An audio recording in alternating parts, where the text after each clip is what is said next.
নমস্কাৰ বান বিপৰ্যয়লৈ স্বাগতম মৰাণা গগৈ বানৰ পিছত গৰাখহনীয়াই বাৰুকৈ কুঙা কৰিছে এতিয়া ৰাজ্যত শেহতীয়াকৈ চিলাপথাৰৰ আনন্দনগৰ বাৰঘৰি অঞ্চলত চিমেণ্ট নৈয়ে অঘৰি কৰিলে ৩৫টাকৈ পৰিয়ালক প্ৰাগ নিউজৰ কেমেৰাত বন্দী হৈ ৰল নকৈ সাজি লোৱা ঘৰখন ভাঙি পেলোৱাৰ দৃশ্য চিমেণ্ট নৈৰ গৰাখহনীয়াৰ কাল ৰূপ ঠিকনাবিহীন হ'ল বহু পৰিয়াল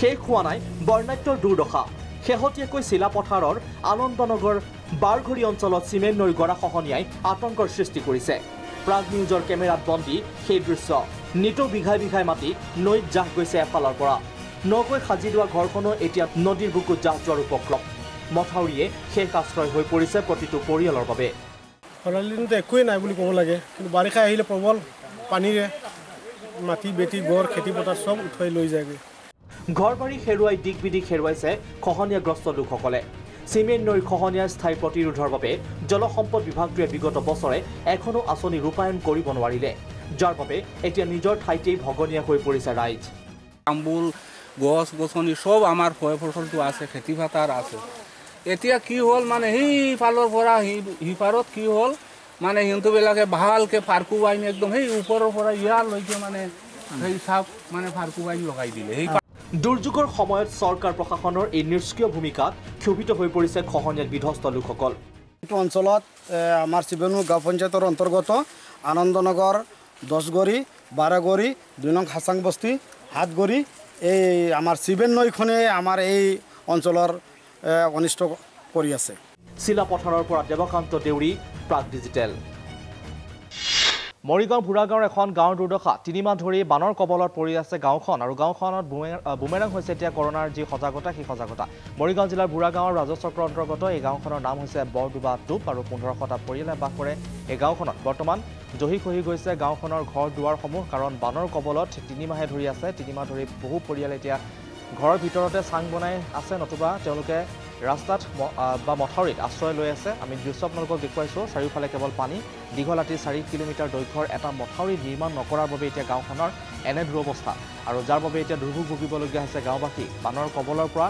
গাঁওখনৰ ইটোৰ পাছত সিটো মানে এতিয়া গাঁওবাসীৰ দুৰ্ভোগ ভুগাইছে আৰু বৰ্ণাঢ্যলৈ বৰ্তমানলৈকে 4টাকৈ বানে জুৰুলা কৰিছে গাঁওখন আৰু জলপ্ৰলয়ত এতিয়া 1500টাকৈ পৰিয়াল নদীত পানী শুকাইছে যদিও বৰ্তমানৰ আপোন ঘৰখনলৈ এতিয়া উভতি যাব পৰা নাই আৰু এতিয়া আপোন ঘৰখন পানী কবলত আছে বৰডুবা টোপত এতিয়াও এককাল পানী আৰু কেমেৰাৰ সন্মুখতে বানাক্ৰান্ত বৰ্ণনা কৰিলে দুৰ্ভোগৰ সেই কথা আৰু ক'লে চৰকাৰৰ পৰা কি পালে কি নাপালে আৰু এই সন্দৰ্ভত লাহৰীঘাটৰ সাংবাদিক প্ৰণৱ গোস্বামীৰ এক গ্ৰাউণ্ড জিৰ' ৰিপৰ্ট আগবঢ়াইছোঁ নিজৰ দৰ্শকসকলক আমি ইমান দিনে দেখুৱাই আহিছোঁ মৰিগাঁও জিলাৰ ভুৰাগাঁও ৰাজচক্ৰৰ অন্তৰ্গত বিভিন্ন বানাক্ৰান্তসকলৰ নৰক যান্ত্ৰণাৰ দৃশ্য আমি দেখুৱাই আহিছোঁ আজি আমি দেখুৱাবলৈ লৈছোঁ এখন গাঁও যিখন গাঁও বৰ্তমান সময়লৈকে 2 মাহতকৈ বেছি সময় এই বানৰ তলত আছে ইটোৰ পিছত সিটো বান সোমাইছে আৰু গাঁওখন সম্পূৰ্ণৰূপে বিধ্বস্ত হৈছে আৰু এই গাঁওখনত আছে প্ৰায় 1500 পৰিয়াল আৰু এই গাঁওখনৰ নাম হৈছে বৰডুবা টোপ এনেদৰে বৰ্তমান সময়ত এই গাঁওখনৰ প্ৰতিটো গলিত এতিয়াও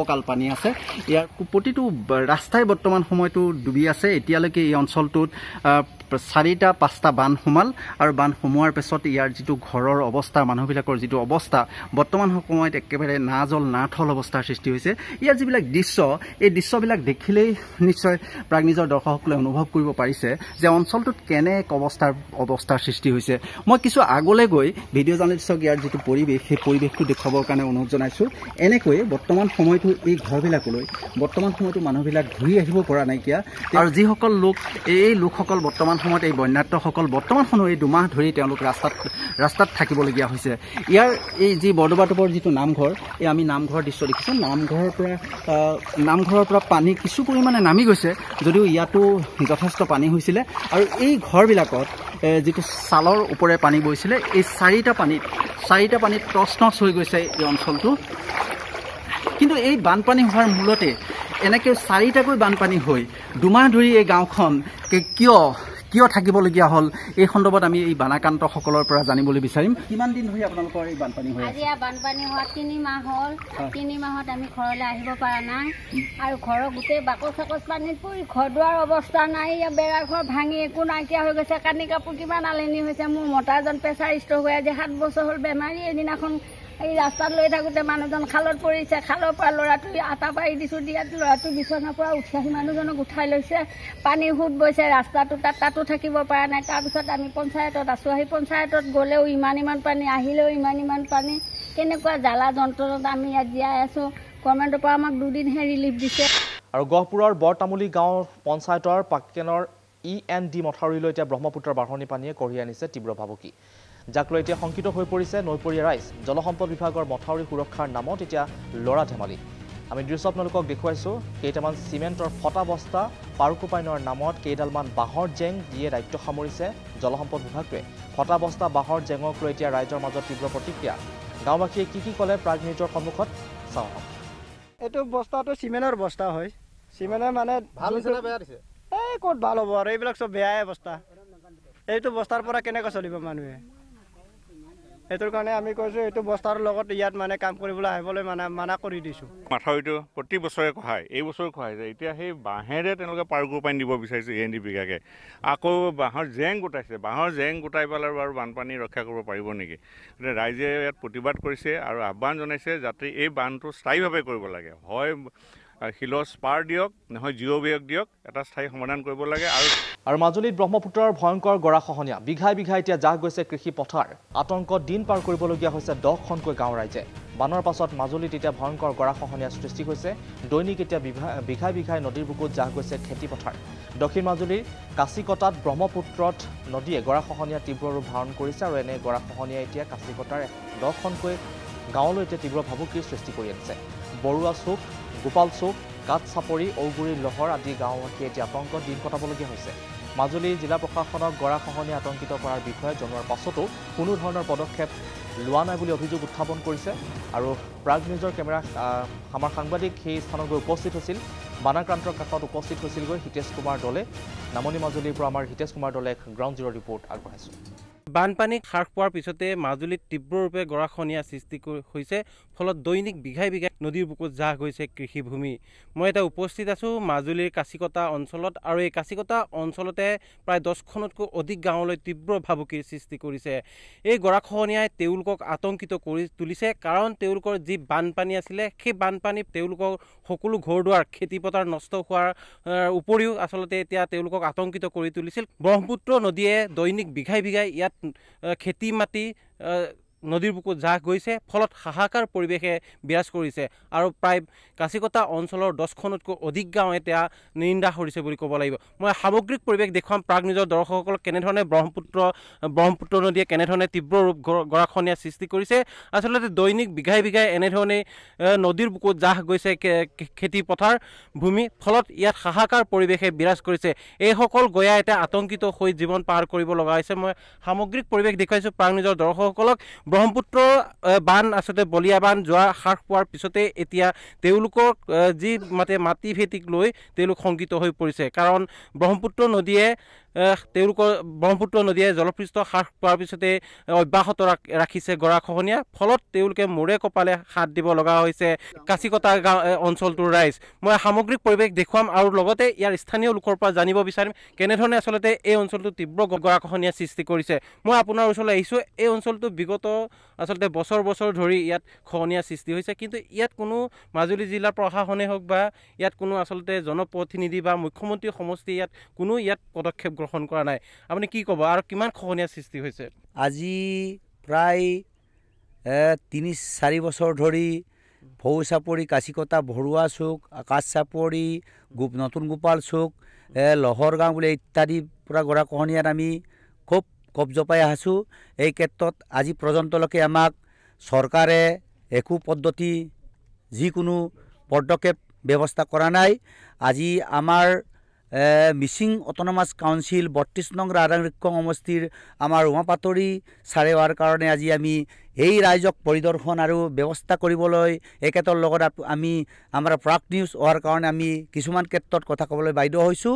গতিকে এইকাৰণে এই গাঁওবিলাকত আজি আমাৰ কেনেকৈ হৈছে কেনেকৈ হোৱা নাই এইটো ৰাইজৰ ওপৰত ভিত্তি কৰি আমি কি কৰিছোঁ যে গোটেই গৰাখহনীয়া কৰি যাতে খেতি বাতি নষ্ট কৰি এই আঙতৌগুৰি গাঁও পঞ্চায়তৰ অন্তৰ্গতত কাছিকটা, বৰুৱা চুক, কাঠ চাপৰি, নতুন গোপাল চুক এই মানুহবিলাক আমাৰ এতিয়া আতংকিত হৈ পৰিছে। সেইকাৰণে ধন্যবাদ পাইছোঁ। প্ৰশাসনে যিকোনো ব্যৱস্থাত গ্ৰহণ কৰিব বুলি আমি কোৱা হৈছে। আৰু ৰঙিয়াৰ বগৰীবাৰী বৰ্ণাঢ্যৰ ওচৰত এইবাৰ থিয় দিছে অসমৰ কেইবাগৰাকীও জনপ্ৰিয় কণ্ঠশিল্পীয়ে। জনপ্ৰিয় কণ্ঠশিল্পী ভৃগু কাশ্যপ, মন্তুমণি শইকীয়া, ৰূপালী কাশ্যপকে আদি কৰি নিৰ্মালী আৰু গীতালীয়েও বগৰীবাৰী ভগ্ন মথাউৰিত এতিয়া উপস্থিত হৈছেগৈ। পুঠিমাৰী নৈৰ মথাউৰি ছিঙি বানত ঘৰ, মাটি, খেতি পথাৰ সকলো হেৰুওৱা বানাক্ৰান্তক সহায় কৰিবলৈ এনেধৰণে ওলাই আহিছে অসমৰ এইসকল জনপ্ৰিয় কণ্ঠশিল্পীয়ে। এই দুৰ্যোগৰ সময়ত সাধ্য অনুসৰি বানত কবকাই থকা প্ৰায় 2 শতাধিক পৰিয়ালক সাহায্য বিতৰণ কৰা পৰিলক্ষিত হৈছে। বহুকেইগৰাকী ব্যক্তিৰ সহযোগত বৰঙণি তুলি দলটোৱে বানাক্ৰান্তৰ মাজত সাহায্য বিতৰণ কৰাৰ দৃশ্য আমি আপোনালোকক দেখুৱাইছোঁ। সাহায্যৰ টোপোলাত প্ৰয়োজনীয় সামগ্ৰীৰ লগতে বিভিন্ন ধৰণৰ খোৱা বস্তুও তেওঁলোকে যোগান ধৰিছে, আমি আপোনালোকক দেখুৱাইছোঁ। আৰু জনপ্ৰিয় কণ্ঠশিল্পী কেইগৰাকীয়ে বানাক্ৰান্তৰ কাষত বানাক্ৰান্তক সহায়ৰ হাত আগবঢ়াব পাৰে যথেষ্ট আনন্দিত হৈ পৰে। পাঁচজন মিলি ভৃগু, মন্টু, মই, নিৰ্মালী আৰু ৰূপা আমি গোটেইকেইজনে মিলি এটা কথা ভাবিছিলোঁ যে এই কৰোণা মহামাৰীৰ সময়ত আমাৰ যিহেতু বান প্ৰতি বছৰে আহে, আমাৰ স্থায়ী সমাধান নাই। তাৰপিছতো আমি প্ৰতি বছৰে বানপীড়িতত আমাৰ ৰাইজক দেখা পাওঁ আৰু প্ৰতি বছৰে আমি শিল্পীসকলে প্ৰায় ওলাই যাওঁ, কিন্তু এবাৰ কৰোণাই ক'ৰবাত আমাক অকণমান জুৰুলা কৰিছে। এই অৱস্থা আমাৰো যিহেতু ইমান অৱস্থা ঠিক নহয়, তথাপিতো যিহেতু ৰাইজে আমাক ইমান মৰম দিয়ে, তাৰ ভিতৰত ভাবিলোঁ যে আমি অকণমান আহি ৰাইজৰ ওচৰত যদি অকণমান সহায় কৰিব পাৰোঁ, এনেকৈ আমি হাতত লৈছিলোঁ। আৰু ইপিনে মহামাৰী, কৰোণা আৰু দীৰ্ঘদিনীয়া বান সমস্যাই বাৰিষা জুৰুলা কৰিছে উত্তৰ হাজো অঞ্চলৰ বহু গাঁও। ব্ৰিটেইনস্থিত আন্তঃৰাষ্ট্ৰীয় স্বেচ্ছাসেৱী সংস্থা গো ধাৰ্মিকৰ হাজো বানপীড়িতলৈ সহায়ৰ হাত আগবঢ়াইছে। হাজোৰ জাপিয়াৰ প্ৰায় 200 বানপীড়িতৰ পৰিয়ালক চাউল, দাইল, মিঠাতেল আদিকে ধৰি বিভিন্ন ধৰণৰ প্ৰয়োজনীয় সামগ্ৰী বিতৰণ কৰা দৃশ্য আমি আপোনালোকক দেখুৱাইছোঁ। বিভিন্ন ঠাইত এতিয়া বানে জুৰুলা কৰিছে, যাৰ ফলত এতিয়া দুৰ্ভোগ ভুগিবলগীয়া হৈছে বৰ্ণাঢ্যসকল। খোৱা পানী লগতে খাদ্য সংকটৰ অভাৱ হৈছে। আৰু হাজোৰ বানপীড়িত দিহিনা কইনাদী অঞ্চলৰ 600 পৰিয়ালক বান সাহায্য প্ৰদান কৰিছে এইবাৰ ৰেইজৰ উদ্যোগত গুৱাহাটী লায়ন্স ক্লাবে। সংস্থাটোৰ এই বান সাহায্য প্ৰদানত সহযোগিতা আগবঢ়াইছে হাজো বিজেপি মণ্ডল, উত্তৰ হাজো মণ্ডল, বিজেপি নেতা ৰাতুল শৰ্মা, জিলা পৰিষদৰ সদস্য বিপুল দাসসহ কেইবাজনো লোকে। ওদালগুৰি কুলচি নদীৰ কালৰূপ, চাটিয়াপাৰা আৰু বনগাঁও চাটিয়াপাৰাত 2খন গাঁও এতিয়া নিঃশেষ হোৱাৰ দিশে ঠিকনাবিহীন হৈ পৰিছে বহু পৰিয়াল। বহিজগতৰ লগত এতিয়া সম্পূৰ্ণ যোগাযোগ ব্যাহত হৈ পৰিছে। 2টা দশক জুৰি বাঢ়নি পানী আৰু খহনীয়া জুৰুলা কৰি আহিছে এতিয়া গাঁও দুখনৰ লোকসকলক। আৰু এই সন্দৰ্ভত আমাৰ সাংবাদিক জিতুমণি ডেকাৰ এক ৰিপৰ্ট আগবঢ়াইছোঁ। ওদালগুৰি জিলাৰ টংলাৰ সমীপৰ মাজগাঁও চাটিয়াপাৰাৰ বুকুৰ মাজেৰে বৈ যোৱা কুলচি নদীৰ প্ৰবল গৰাখহনীয়াৰ ফলশ্ৰুতিত এতিয়া 2খন গাঁও উচন হোৱাৰ পথত। এই কুলচি নদীৰ যি গৰাখহনীয়া, এই গৰাখহনীয়া এটা ভয়াৱহ দৃশ্য বুলি ক'ব লাগিব। প্ৰতি বছৰতেই এই কুলচি নদীৰ এই মাজগাঁও চাটিয়াপাৰা আৰু বনগাঁও চাটিয়াপাৰাত যি গৰাখহনীয়া আৰম্ভ হৈছে কুলচি নদীৰ, তাৰ ফলশ্ৰুতিত এতিয়া প্ৰায় 60-70 ঘৰতকৈ অধিক এতিয়া পৰিয়াল সম্পূৰ্ণৰূপে উচন হৈ পৰিছে। আৰু এক কথাত ক'ব লাগিলে যে ইয়াৰ সম্পূৰ্ণ এই গাঁওখনৰ লোক এতিয়া ৰাষ্ট্ৰৰ লগত বা বহিৰ্জগতৰ লগত সম্পূৰ্ণ বিচ্ছিন্ন হৈ পৰিছে। তেওঁলোক যেন এটা দ্বীপৰ মাজত এতিয়া বাস কৰিবলগীয়া হৈছে, এনেকুৱা এক পৰিৱেশে বিৰাজ কৰিছে। মোৰ সহযোগী ভিডিঅ' জাৰ্নেলিষ্ট গ্ৰীণে দেখুৱাইছে এইটো হৈছে কুলচি নদী। আৰু এই কুলচি নদীৰ এয়া মাজগাঁও চাটিয়াপাৰা আৰু বনগাঁও চাটিয়াপাৰাৰ বুকুৰ মাজেৰে এই কুলচি নদীটো বৈ গৈছে। কিন্তু এই কুলচি নদী এতিয়া প্ৰতি বছৰতেই যি গৰাখহনীয়াই তীব্ৰ ৰূপ ধাৰণ কৰিছে, তাৰ ফলশ্ৰুতিত এতিয়া বহু পৰিয়াল ইতিমধ্যে উচন হৈ পৰিছে। পশ্চিম দিশত কিছুমান বগৰী গছ মই প্ৰথমতে দেখুৱাবৰ কাৰণে অনুৰোধ কৰিছোঁ। আৰু সেই বগৰী গছত আচলতে কিছুমান মানুহৰ ঘৰ আছিল। এতিয়া কেৱল কেইডালমান বগৰী গছ বা কিছুমান জংঘলৰ বাহিৰে তাত একো এতিয়া নাই। আৰু এই পৰিয়ালসমূহ এতিয়া ক্ৰমান্বয়ে কলৈকে গৈছে তাৰ কোনো ঠিকনা নোহোৱা হৈ পৰিছে।